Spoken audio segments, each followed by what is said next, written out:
Sometimes, the people you love the most are the ones who break you in ways no enemy ever could. I once believed that love was the safest place in the world. I built my life around a woman I trusted more than myself. I thought we were unbreakable until the day I found out the truth. A single moment of betrayal shattered everything. But instead of breaking down, I made a choice. I'd show her what real consequences look like. This isn't just a story about a broken marriage. It's about how a quiet, ordinary man learned to turn his pain into power, his heartbreak into strategy, and his betrayal into the most intelligent revenge she never saw coming. Before we continue, make sure to subscribe to our channel and leave your comments. My name is Andrew. Until the moment everything broke, I would have sworn that there are certain things a person could rely on. A ring on a finger, a laugh you remember down to the cadence, the pattern of someone's life laid out like a predictable route from breakfast to bed. I believed in those small truths because I built my life around them. I paid the mortgage on time. I showed up to the same office where I kept my gray suits and sensible shoes. And I married Lydia because she felt like the kind of person you anchored to. Warm, bright, the sort who made ordinary rooms hum softer. We met at a bar that pretended to be a bookstore. She was wearing a green coat that fit too perfectly for an evening that had been unplanned. I remember thinking she looked like someone who'd grown up reading the margins of novels and then decided one day to write her own sentences on the walls. She laughed at my attempt to order a simple drink and said something that made the waitress grin, something that told me, in that casual way only strangers make into truths, that she was someone who had turned small things into stories. We drank, we argued over music, we kissed in the rain like idiots because it felt in that moment like the honest thing to do. I was 24. She was 22. We were not particularly wise, only certain. The first years were the kind that can lull you into believing couples can be exempt from time. We learned one another's jokes, the way each of us liked our eggs, which side of the pillow was the cool side. We were both a little broke, which somehow turns into an advantage when you're young and hungry for the same future. I worked long hours, insane hours sometimes, at a systems analyst job that demanded my attention and my willing absence more often than I liked. Lydia did freelance graphic design, and she was good at it. She could make a logo feel like a person. She was the kind of woman who wrote thank you notes that looked like art. We had small rituals, takeout on Wednesdays, a cheap bottle on Fridays, windows open in spring. She said we'd buy a house someday. Fine, I thought. Someday sounded like a promise. We bought our house 3 years in. A modest split level in a neighborhood where the oaks slept heavy and the mailboxes all seemed to know one another. We painted the nursery ourselves when the mortgage was signed. She insisted we leave a handprint mark on the staircase, hers in cerulean, mine in a clumsy brown. She said, "If we ever forget who pushed the paint into place, we'll know." The kind of sentiment that makes men feel like they're doing something right, some evidence of forever. I put my handprint beside hers and meant it. People talk about betrayal like it's a cliff you fall off of. I learned it was quieter than that. It is not a single leap. It's an erosion. It begins in the margins. Little thefts of attention, a furtive smile at a text, a shrug over coffee. The first time I noticed a fissure, it was small enough to convince myself I was imagining it. Lydia started coming home late. Not surprising, she had more work, or so she said. She began to get invited to industry nights, to client dinners, and she seemed to glow at them in the way other people glow at parties they'd legitimately enjoy. She started wearing her hair different. It's funny how easy it is to accept changes as ordinary when you want to believe the person next to you is the same. I told myself I was being paranoid. People tell themselves that a lot. You can almost feel the thought as a protective membrane around your dignity. Don't be paranoid, Andrew. She loves you. You're overreacting. I wish I had the courage to say I knew somewhere beneath the rationalization that membrane was paper thin. The first real signal I let slide was a text on her phone I glimpsed when it lit up on the kitchen counter.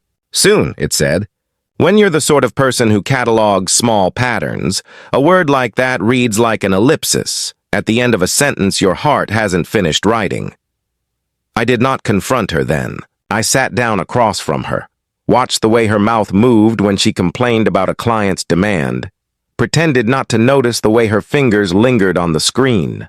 That's the thing about initial discoveries.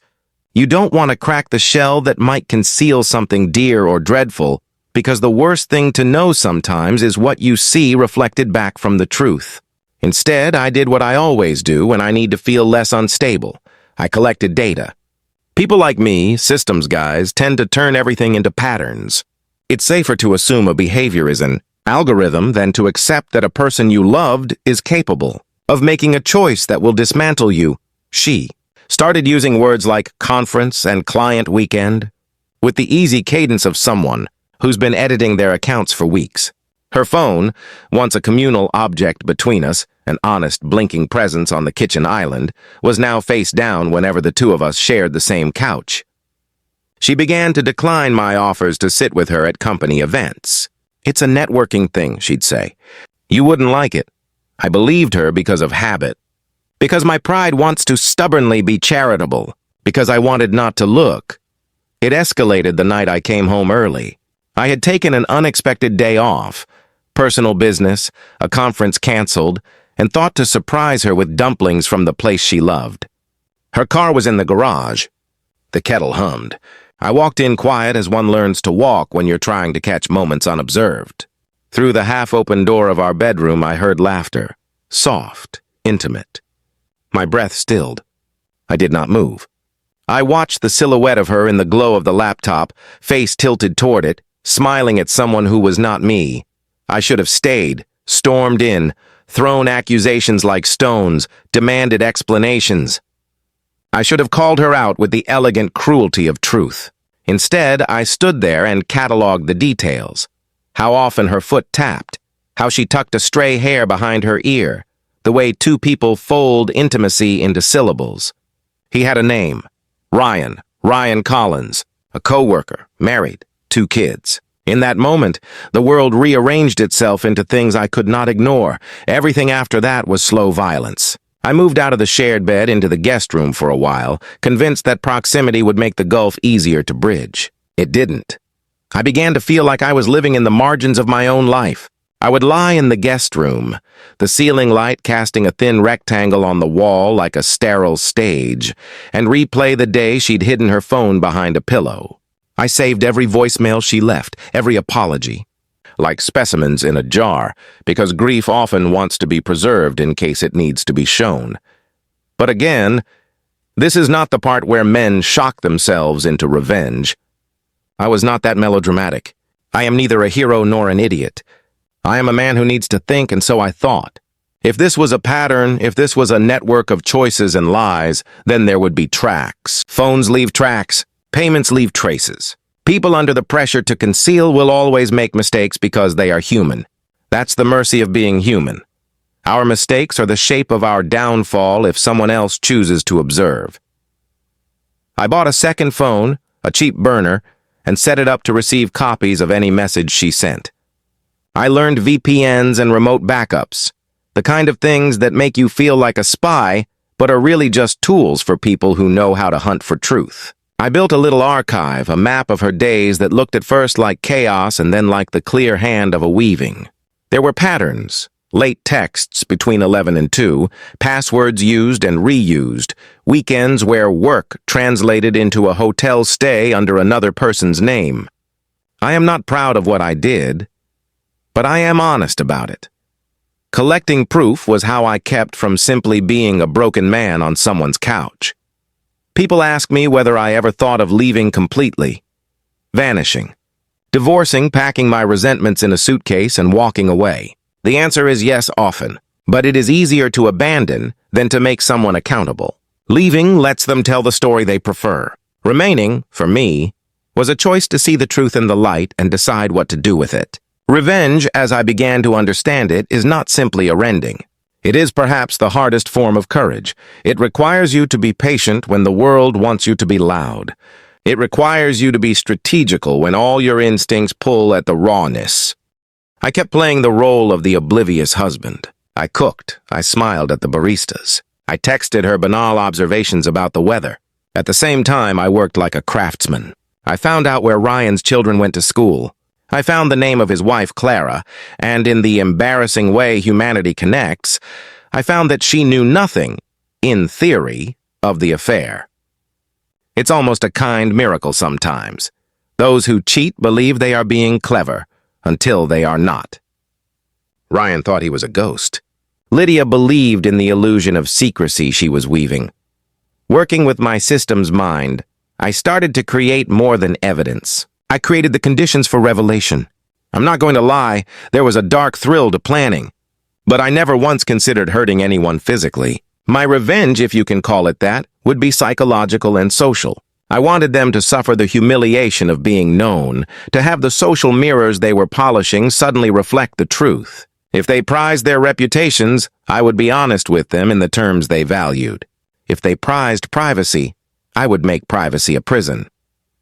The opportunity arrived when Lydia was scheduled for a mid-sized professional design conference in Colorado. It was convenient. Her employer put her name down as a speaker. She'd be flown out, booked into a hotel, and for all intents and purposes, free to meet Ryan in an environment that provided camouflage. They had taken to using public spaces, the language of risk softened by ambient noise. Conferences are the perfect cloak for secret rendezvous. People make the world's noise their alibi. She told me she'd be gone for 2 nights. She kissed me at the doorway, smelled faintly of the perfume she reserved for nights out, and told me to be careful of the cat. I watched her go and felt, for the first time in a long while, like I was standing on the frame of a house with no roof. Open, exposed, waiting. I did something childish, I suppose.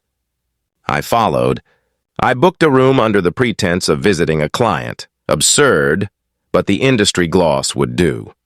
Not because I wanted to confront them mid-embrace, but because I wanted to map the exact geography of where my trust had been violated. I wanted secretly to see whether what I had seen in threads and messages would match the way 2 people let their bodies fold into one another outside the view of the man who loved them. When I saw them together in the lobby at the conference hotel, arm in arm like teenagers, ashamed and proud in the same breath, whatever naive faith I had left crumbled like dry mortar. Watching them did something to me that wasn't malice at first. It was an absorption of fact. I learned the cadence of their laughter, how he placed his hands on her shoulder sometimes, the way he looked at her like a man who'd been given permission to hope. I sat in the shadows and wrote down the things they never intended anyone else to know. Then I went home and I translated those notes into a plan. I could have exposed them directly, sent texts to their families, uploaded screenshots to the public. That would have been messy and satisfying in a petty way. Instead, I decided on something else. Slow, irreversible, elegantly destructive. I would not be the man who screamed on the street. I would be the man who engineered the discovery in such a way that the only remaining story would be the one that had been stolen from me. I wanted to rearrange the consequences so the world had no choice but to read the truth, and read it without the sugarcoat. They'd been spooning over their lives. The first line of my plan was to unpick their safety nets. Ryan and Lydia had built a cottage of private assurances, emails that disappeared, messages that auto-deleted, friends who made silent promises. Every system can be gamed because humans are lazy about protecting themselves. Many prefer convenience to security. Ryan used the same password in more places than he should have. Lydia thought her burner accounts were an elegant touch, layers of anonymity that she could step into when she wanted to be other than the woman who held our mortgage. I found ways to bridge those private instances. I created a backup server. It is easier than it sounds if you know what you're doing and have patience. I rerouted copies of Lydia's messages to an account only I could access. I mirrored file storage she used for backups. I captured photographs automatically, cataloged them by date, and annotated them with location data. There is a chilling competence to watching someone's workings, how they think their fingerprints are erased, but they fail to account for the trails left on the little machines that hold our lives. At the same time, I cultivated an ally where it would matter most. I reached out to Clara. She was graceful, contained, and perhaps the poorest actor of all, the faithful spouse who wanted truth almost more than she wanted public humiliation. Her voice on the phone the first time we spoke sounded like someone who'd slept badly for nights. I could hear the way she forced herself to keep steady, the way her mouth tightened around private pain. She wanted to know facts. I gave her what I had found without theatrics. She listened, cried once, and then agreed something chillingly practical. She wanted a clean way to confirm so she could decide how to act. She did not want to be the fuel in a bonfire of deceit. She wanted the truth on which to stand. I told Clara that I had a plan. She asked if the plan was cruel. I said yes. I corrected that to say it was unavoidable. The cruelest acts sometimes are not violent. They are the ones that reveal everything in bright, terrible light. She agreed. I did not recruit her because I wanted her to hate them. I recruited her because for people like me, evidence without context can be dismissed as junkyard scraps. For a revelation to be devastating, it needed to be built into a narrative that could not be tucked away, something with eyes on it when it unfolded. I began to drop small, deliberate breadcrumbs. The kind of thing a person notices and worries over, but which can be explained away, if you're the sort who likes explanation more than suspicion. I left a printed message on the dining table, simple, a screenshot of a chat with Ryan where he called her my mistake, and then cruelly, my everything. Lydia found it when she returned from a client meeting and turned the paper over as if it were a puzzle piece. Her face went pale. She asked who left it, and when I shrugged and said, I don't know, she moved like someone trying to make the floor steady under trembling knees. She became careful then. She started deleting messages more thoroughly. She changed passwords and used new accounts like masks. She stopped bringing work home and hired a virtual assistant to manage her emails. It should have made their affair easier, and in a way it did, but only for a time. The mechanic of secrecy is that the more you weigh down the truth with lies, the heavier it becomes, and the sooner the system snaps. I started leaving tiny, almost accidental traces in places that would matter. A receipt slipped into her purse that she had never meant to keep. A photograph printed and tucked into a book she hadn't touched in months. I planted the seed of doubt in her mind that someone was watching. Doubt is immensely destabilizing. When a person who lies convinces herself that she might be caught, she begins to misstep. You would be amazed at the number of human errors that nervousness creates. Missed deletions, messages sent to the wrong contacts, names typed in where they shouldn't be. One night, I remember the exact pattern of the streetlight against the dashboard. I drove for 3 hours to a place I had never been before. A small diner in an industrial part of town where Ryan sometimes ate with colleagues. He was there, hunched over pancakes, the domestic half of his life in the rear window of his car. I waited until he left and took a photograph of his license plate. It felt absurd and necessary in the same breath. I was becoming a man unrecognizable to the one who used to forget anniversaries. But there was a limit to what I would do. Some lines remained sacred to me, even in the cold calculus of revenge. I refused to humiliate the children. I refused to be cruel to the innocent. You'll notice perhaps the moral hand I keep waving.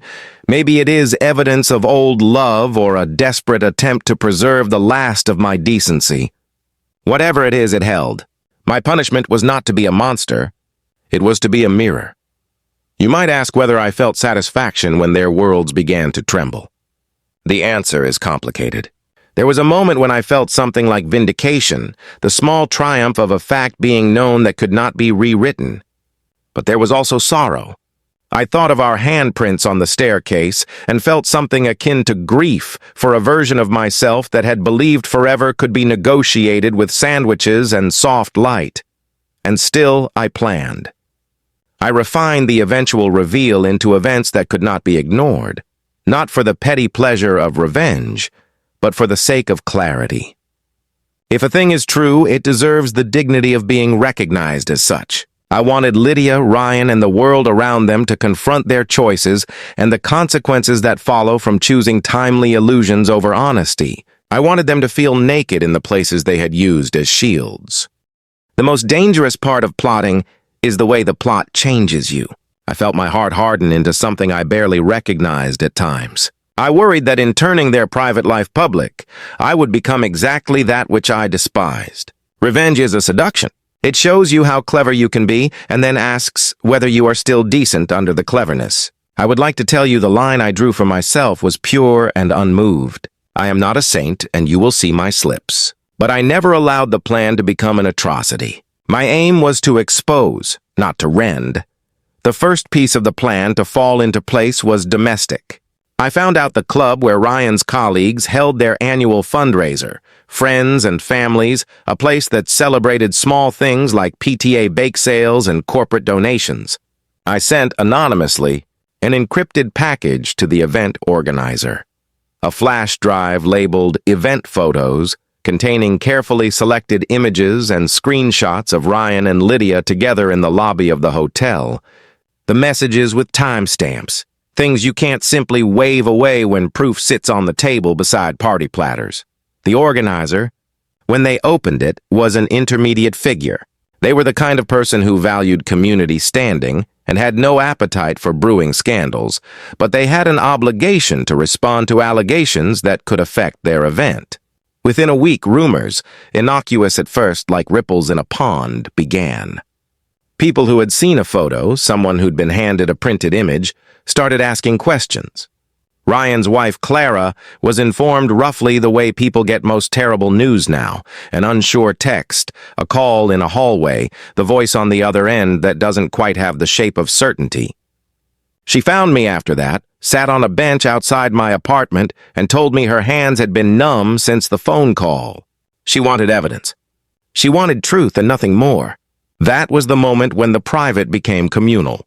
They sought to explain, and the community listened. That is the brilliance of human systems. They dislike ambiguity. The fact that other people began to whisper made it harder to maintain the fiction. The beautiful machinery of their concealment, the excuses, the late nights, the plausible deniability, began to chafe in public light. The more I nudged, the more their sheets of pretense caught at the corners. Lydia noticed the change. She called me on nights when she thought I was sleeping and spoke too quickly, and her words were always rehearsed. She asked what I knew. I told her what I knew and nothing more. There is an art to silence in moments like that. You let people believe what they need to believe until the moment truth is ready to be offered as a gift they cannot refuse. She cried. She spoke of a loneliness she said she had never admitted, of feeling trapped in an arrangement that looked comfortable but felt dead. I listened. Because the art of revenge is not to cease being human. It is to hear, to catalog, and to use what you hear with discretion. The last piece of Part 1's arc, the thing that closes the chapter and begins the unraveling, was about timing and spectacle, a confluence of public and private. I knew that to really shatter their world in a way that allowed no easy mend, the revelation had to be obvious, undeniable, and seen by people whose judgment mattered to them. Not a screen cap in an inbox, not a drunken confession on a bar stool. Something vivid, something that took the air from a room they both inhabited. So I did something that requires a particular kind of ruthlessness, the kind that only comes from having loved and then having been shown the fallacy of that love. I arranged for a quiet exhibition. Lydia, in the hubris of her secret, had been invited to speak at a mid-level design forum. A small stage, a panel, a crowd largely made up of her peers and clients. She had prepared slides, images that made her look elegant and in command. She had rehearsed what to say about design and the responsibility of a brand, to be honest. I bought a ticket under an assumed name and sat in the back. That night, when she stepped forward to talk about truth and authenticity in visual narrative, my hands were cold. She smiled at the crowd, the kind of smile that wakens trust. I had worked with a friend at the venue to ensure one of my slides, an innocuous image at first glance, would be cued in between her carefully crafted work. It was labeled in the draft as personal work. The audience thought it a fluke or a charm. Lydia assumed it was part of the show reel. No one suspected the meaning it would take on in a moment. When she reached the slide, it was not a logo or layout. It was a collage, a sequence of photographs I had arranged. Lydia and Ryan at the hotel, time-stamped. The messages, a screenshot of a hotel receipt with their names. The gallery fell silent like a breath held too long. She faltered. She looked over to the projector, then to the back of the room, and her mouth opened into the shape of someone who had been branded by a sudden flame. For the first time in months, the world around Lydia reflected her choices in the white light of other people. Her colleagues were not sympathetic strangers, they were witnesses. She left the stage and did not return to the microphone. People murmured. The night that followed was a blur of commotion. The organizers apologized for the technical error. Lydia texted me a wordless string of punctuation and then a plea. I did not answer. There was, in that silence of mine, a deliberate cruelty only a person who knows the architecture of honesty can withstand. After the show, I walked out into a wet street and let the rain fall on my face like absolution. I did not feel triumphant in the way a villain in a movie might. My throat ached with a loss that was not soothed by the social retribution I had organized. But there was something, maybe not victory, but resolution, like the final click of a lock.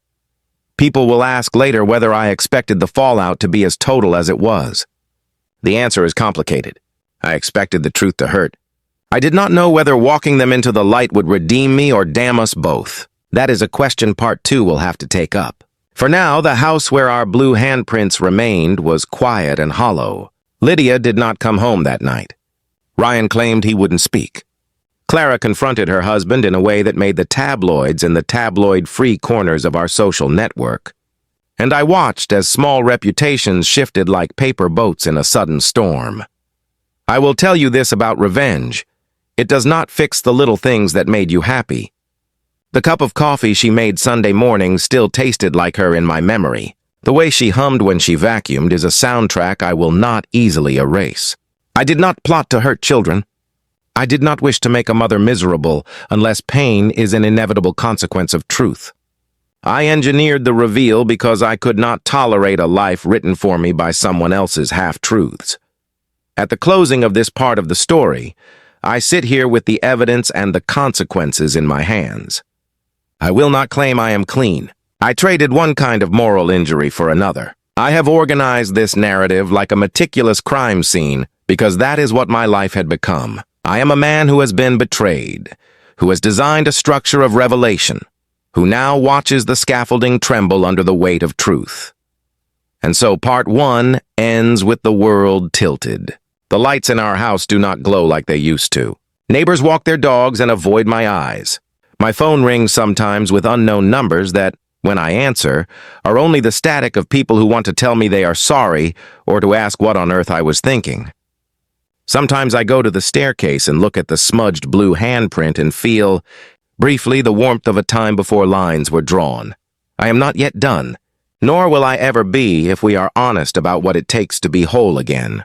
The second act, the real necessary reckoning, waits. I cannot promise it will be tidy. I can only promise it will be true to the logic that got me here. Patient, precise, and inevitable. The story of what comes next is the story of how you rebuild a life from the rubble of someone else's duplicity. It will be quieter than theatrics and louder than gossip. It will be exact, and it will not be sweet. It will be real. I never thought the silence after a storm would sound so loud. The night the slideshow ended at Lydia's conference, and the room filled with that brittle, choking quiet, I had felt something unnameable, like a door closing and a new building beginning to be erected from the splinters. The next morning, the world around me changed its colors.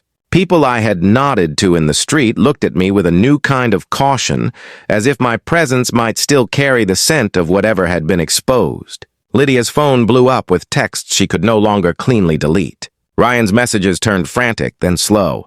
Clara found evidence, and to her credit, she did not explode. She organized. The thing about truth is that once it's visible, it propagates without mercy. It flows into corners you assumed were safe. I had set a mechanism in motion, a set of carefully placed dominoes, and then watched them fall. But a mechanism is not an answer in itself. The answer came in what each falling piece revealed. Lydia left the stage and retreated into a small, rented room at a friend's house. For a while, she did not return my calls. Later, I learned she slept in shifts, frightened of being seen, frightened of being noticed. She texted apologies until the words were hollow and used them like bandages she kept reapplying to wounds that would not close. Ryan stopped coming to work. He said he was ill, but the truth was softer and nastier. He was avoiding eyes, avoiding questions. His children's faces in the mirror that used to be a private thing had become lines on a public ledger. There were people who wanted to ask me why I'd done what I did. Friends called, some angry, some silent. I felt the social strain, the slow withdrawing of hands I'd held for years. Many said what was in their mouths but not on their tongues. You could have handled it differently. I tried to explain the geometry of what had happened to me, how being deceived had rearranged my sense of self, and most of them would only nod politely. Because things like betrayal feel like moral landmines people don't want to step on. It's easier, they said, to tell a man to leave, to blame him for not escaping sooner, as though I could have walked away without being carved out by what I loved. None of that helped, but the story doesn't exist in abstract. Real people faced real consequences. The first strategic blow that mattered, one I knew would hurt because it would hit the thing they both thought untouchable, was professional. Lydia's career thrived on reputation. Her clients trusted her integrity implicitly. Ryan's job functioned because he was perceived as steady and ethical. The networks they'd built assumed private choices would remain private, because the world is built on the underside of a lot of private assumptions. I didn't want to ruin people for the sake of ruin. I wanted the truth to be the thing they could no longer pretend didn't exist. So I took the evidence I had cataloged, the messages, the time-stamped photos, the hotel receipts, the patterns of clandestine meetings, and I sent them, not as a furious torrent, but as a precise, undeniable package to a few places where their illusions had been strongest. I sent an anonymized dossier to Lydia's largest client, to the design forum that licensed her work, to the small local paper that often ran feel-good profiles on promising local creatives. I did not smear their names online or in every corner of the internet because cheap spectacle was not my aim. My aim was to put their faces, the faces they wore when they were notorious to their own circles, under the same light I had seen them in. Within days, Lydia's calendar was full of cancellations.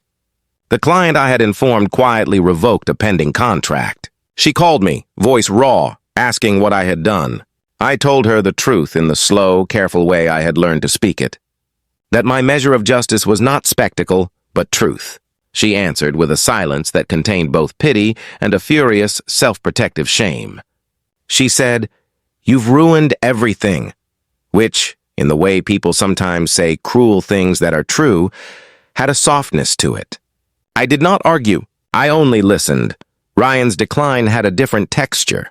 People who worry about reputations will often protect their own when the cost is vague. When the stakes were suddenly concrete, photos of him with another woman, messages that contradicted the stories he'd told his co-workers, his manager called him in. His department, which prized the kind of behavioral predictability that gets you promoted and keeps your kids' schools calm, did not want to be embroiled. HR opened a cold file. There were whispers. Ryan was suspended pending review. When Clara learned this, the expression that washed over her face the first time I saw her again was not ecstatic. It was wounded and bewildered, like someone who had been holding a jaundiced mirror for years and finally let it fall to the ground. I sometimes wonder if I overreached, because reputation can become a blunt instrument. I had to keep reminding myself that my target was not humiliation for its own sake, but accountability. People who make choices that rip other people's lives want to keep living as if those choices were private. In untangling the web, I expected to be accused of cruelty. I was. People said I could have chosen divorce, confrontation, perhaps even counseling.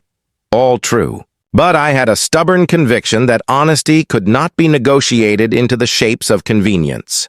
I had by then become a man obsessed with symmetry. If they had given me false narratives for years, I would give them the truth, flattened and incontrovertible, until they had to live under its weight. It's odd to describe the collapse of someone else's life and then speak about it in terms of choreography, yet that is what it felt like. Things that people hide against the light are most brittle by nature. A person lying to themselves will eventually crack under the strain of aligning their private and public selves. I saw cracks form in places I carelessly thought would be solid forever. Lydia's friendships thinned as her colleagues made vague excuses about being busy. Ryan's parents, stunned and proud and then ashamed in equal measures, began to avoid family dinners. You can feel the symmetry of a social world folding when the scaffolding of trust is removed. I will be honest. There were moments when the architecture of my revenge made me dizzy. I had orchestrated public exposures and professional fallout, but there was a moral price. I had to reconcile my own image with the image I had created in others' eyes. A man who sat in the dark to watch the truth consume someone he once loved. In the quiet nights that followed the exposure, when the novelty of schadenfreude would have been expected to arrive, I felt only an emptiness the size of the hands I kept pressing flat against my chest. Lydia had built our life with me. She had also built a private life with another man. I wanted her to be seen for the entirety of that choice. Yet seeing her made me feel less triumphant than hollow. The days became a study in small, searing reveals. Friends who had not known what to say when confronted me in the laundry room with frightened eyes. They asked if I'd been happier alone, if the betrayal was a kind of gift. The human impulse to find a tidy narrative in chaos is important to our sense of survival. Untruths are simpler to manage than gray grief. One of my sister's friends called and, with an exasperation that made me want to punch a pillow, said, "Why couldn't you just talk to her, Andrew? Why orchestrate all of this?" I had no satisfying answer. Or if I did, it was that talking had been tried and had not reached the stubborn interior where the lies had been constructed. Talking can sometimes be the thin, polite practice of people who don't want to live in confrontation. It was insufficient. Clara's presence in the story complicated my feelings in a way I wasn't prepared for. She was not the crying, wrecked figure I expected. She was disciplined and pragmatic. She told me she had wanted proof not to lash out, but to make a decision that would protect her children and preserve her dignity. She decided to leave Ryan, which meant she sat down with the particular coldness of someone reorganizing her life with a precise pair of scissors. She did not seek revenge. She sought clarity, custody, a clean house, and a temperate calendar. In meeting her once in a while for coffee, I saw that the real casualties of deception are often the ones least concerned with notoriety. The children, the quiet family meals, the small rituals that keep people steady. Her parting words one gray Thursday were, "You gave me truth. For that, I can't thank you and I can't absolve you." It was the kind of sentence that stayed in my throat for hours because it contained both gratitude and condemnation. Lydia eventually checked into a small, anonymous therapy practice. She tried to explain herself in the language of self-improvement and promise. There is a thing about confession that is both relief and admission. She admitted things. She admitted loneliness, the thrill of being desired by someone who admired her in a way she felt unnoticed. She admitted confusion and she admitted cowardice. In the months after my reveal, she reached out to some stranded friends and apologized. But apologies do not always salvage what has been textured in private. They can only be the start. As my plan unfolded, something else happened that I had not anticipated. A deeper truth emerged about myself. I was not only the wronged husband, I was also the person who had spent years defining my worth in the scaffolding of a shared life. When that scaffolding collapsed, I discovered both a freedom and a terrifying absence. The job that had anchored me, the systems analyst role with the forever gray office, suddenly felt like a crutch. I began to dream in ways I had not allowed myself since my 20s. It was as if someone took a heavy blanket off my chest, and for the first time in years, I could breathe in a different key. The revenge I had engineered did what I intended. It made them see and forced them to answer. But the consequence was that the way the world saw me shifted. Neighbors who once called me for barbecues avoided eye contact. I was, for a while, the man who engineered a social unmasking and therefore belonged to a category people prefer not to be associated with. Public opinion is a strange beast. People appreciate the aesthetic of justice in the abstract, but cringe at the sight of an individual performing it. The paradox would have amused me if the ache of being misunderstood were less real. But human stories are not linear. They fold back on themselves. Two things happened that changed the course for me. First, Ryan, under the pressure of scrutiny and the particular dullness of losing the thing he had sought for selfish reasons, made mistakes. He was not the moral villain I had thought. He was an ordinary, flawed man who had allowed his hunger to become a life.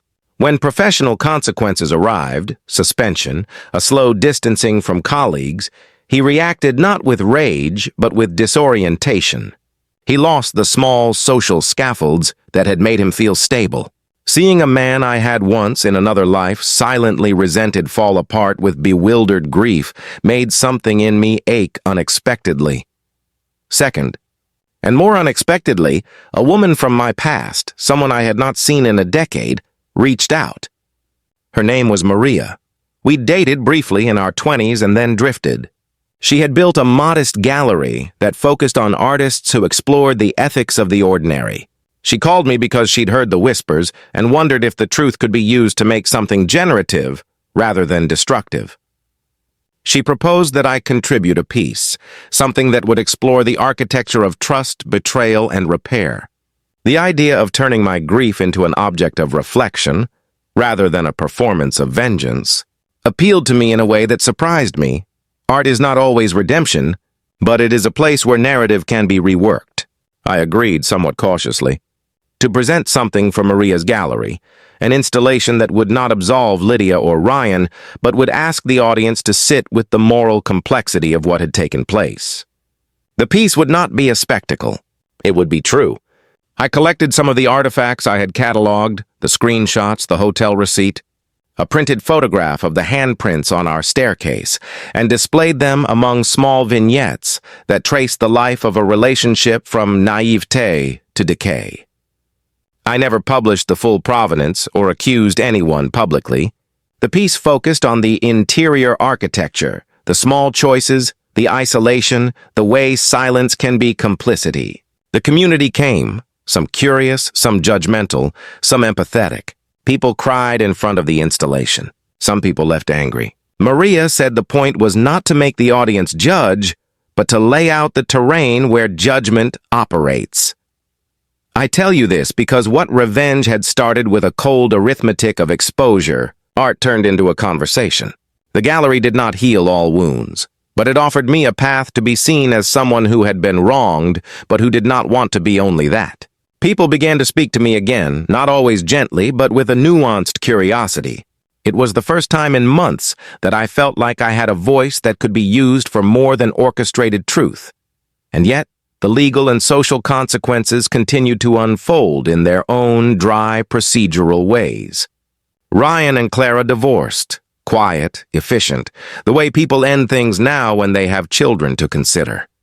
Clara gained primary custody. Ryan, embarrassed and stripped of his mourning certainty, moved into a small apartment not far from his office. Lydia, on the other hand, faced the slow erosion of a career built on personal brand and trust. Contracts evaporated. Invitations to speak were rescinded with anodyne apologies. Her friends were slow to pick sides. Many chose to preserve their own stability, instead of standing with someone who had made choices that endangered more than just a marriage. I saw her once after the gallery opening. She had lost weight. Her eyes looked like they had been sanded down by regret. She stood by a wall in a coffee shop and we spoke, briefly, awkwardly, about practical things at first, then about failure and shame and the way memories insist on remaining tender. She did not ask for forgiveness as much as she asked for an accounting of what had been done. "Why did you do it this way?" she asked. "Why so public?" I told her the truth, that after months of being lied to, after attempts to be reasonable and to heal, the only place left where she would no longer be able to hide was the public plane where she built her persona. "I wanted you to be honest," I said. "I wanted you to see yourself in the light you'd used for me." She listened, then said something I will never forget. "You were my house. You built me a house and then left me in it." It was a sentence full of accusation and truth, and I could respond only with silence. You cannot rebuild a house with words when the frame is gone.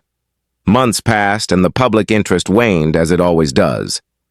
People tire of feeding on other people's tragedies. The news cycle moved on to other scandals, other little human cycles of ruin and repair. For me, the slow work of rebuilding began, first in practicalities. The house we had painted together was sold. I signed the papers with hands that looked like someone else's. I moved to a smaller place, a compact apartment with windows that required me to notice the weather. Selling the house was not a capitulation. It was necessary. There are objects that hold grief for longer than any human memory, and I did not want handprints on a staircase to be one of them. Emotionally, I did a different kind of work. I began to see a counselor, not to explain away what I had done, but to understand my motives. Confession in a professional context is sometimes the only way to stop repeating a pattern you do not want. The therapist asked me bluntly and kindly whether my revenge had been about truth or about control. I thought about it for a long time. Perhaps it had been both. Perhaps it had been the last piece of me that could fight back. The counselor asked me whether I could have forgiven not for Lydia's sake, but for mine. That question sat heavy. Forgiveness did not mean returning to what had been. It meant carving out a life that did not revolve around the ghost of what once was. There were moments, not many, but some, when I missed the ordinary things. The absurd domestic rituals that are the secret architecture of intimacy. I missed the nonsense of our morning conversations, the way she'd iron my shirts when my back hurt, the way we'd forget to answer calls and then laugh at our own negligence. Those memories were not accessories to resentment. They were part of the currency of my life. It was essential to keep them from poisoning every other memory. I did not want to be a man who let grief become his only identity. And then the most surprising thing happened. I started to date badly and then better. I met someone named Hannah at a bookstore that pretended to be a cafe in a ridiculous echo of how Lydia and I once met. She spilled coffee on me and we laughed like idiots. It was not an immediate fix. It was not a substitution. It was instead a small miracle that people can stumble into other people's lives without the heavy baggage of old promises. Hannah was not a replacement but a companion who liked to walk and argue about music and who listened when I told parts of the story.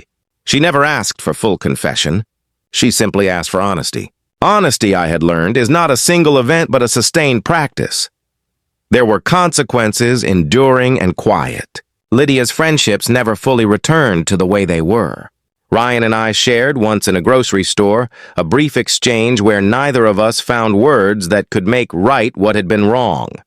He stayed a cautionary tale among the people who once smiled at him at holiday parties. Clara rebuilt with the resolute kindness of mothers who refused to let their children inherit the chaos of their parents' mistakes. She became a person who matters less to me now than she did when the fury of revelation made her the heroine of her own tiny story. And me? I rebuilt in the ridiculous, ordinary ways people do. I took walks that weren't errands. I painted because Maria pushed me to and discovered that my hands could make shapes that calmed me. I kept the habit of making tea for the morning, though I often made 2 cups and left the second one cold as a small memorial. I taught myself to be alone without wanting to be rescued. That, I learned, is the most difficult part of all. To be present in your own skin without collapsing into the habit of seeking validation from a life that no longer existed. I do not know if the revenge I engineered counts in the moral ledger as just. There are nights still when I wonder whether a different path could have preserved dignity without shrapnel. I have nights when I play scenes in my head, the way a man might practice speeches before a trial that never comes. I have nights when I think Lydia will call, and that we will agree to meet for coffee and parse the damage like reasonable adults. It never happens. Perhaps that is fine. Perhaps it is not. You will, if you are human, feel a strange complicity when you read or hear this story. You will cheer when the villain is exposed and feel something like embarrassment when you realize the villain is also a person who once held your hand. That's the human ambivalence toward justice. A desire for balance and an inability to completely separate morality from the messy, intimate stories we all carry. In the quiet now, what I have left is not triumph but a different kind of peace. It is the peace that comes from having known the worst and deciding, with as much clarity as I could muster, what I would do with it. I dismantled an illusion, and in doing so gave many people the bright, painful light of truth. Some of them used that light to build a life. Others found it unbearable. I do not begrudge them their choices. I only claim the truth that I will not be left to live under a lie. It is an odd place to end a story like this because endings are never truly endings. People continue. Children grow. Hearts mend or harden in private. I miss what was comfortable and false sometimes the way a child misses a favorite toy. But I have also learned that a life built on honest foundations can be a quiet, stubborn thing. It may not be glamorous. It may not be visible at 10 p.m. on a stage, but it is steady. When I look at the smudged handprint on the staircase in a memory I have not yet sold, I do not feel only anger or only gratitude. I feel a complicated membership in a world that gave me a house to build and then asked me to clean up the mess someone else had made. That's not a hero's tale. That is life. I do not close with a neat epitaph. I close simply with the reality of rebuilding, an acceptance that revenge, intelligently applied, can reveal what needs revealing, but also an acceptance that repair is always the longer, harder work. I have taken steps toward repair. Therapy, work, art, small acts of kindness, and I have allowed myself, grudgingly and then more freely, to imagine a future that is not measured by what I lost, but by what I choose to make. If there is a final lesson, it is this. The most powerful form of justice is not to become monstrous to your betrayers, but to become whole again, not by erasing their existence, but by refusing to let their deception write your story. That, at least, is the promise I try to keep. If you liked my story, please like the video, subscribe to our channel, and share it with as many people as possible. Thanks for watching.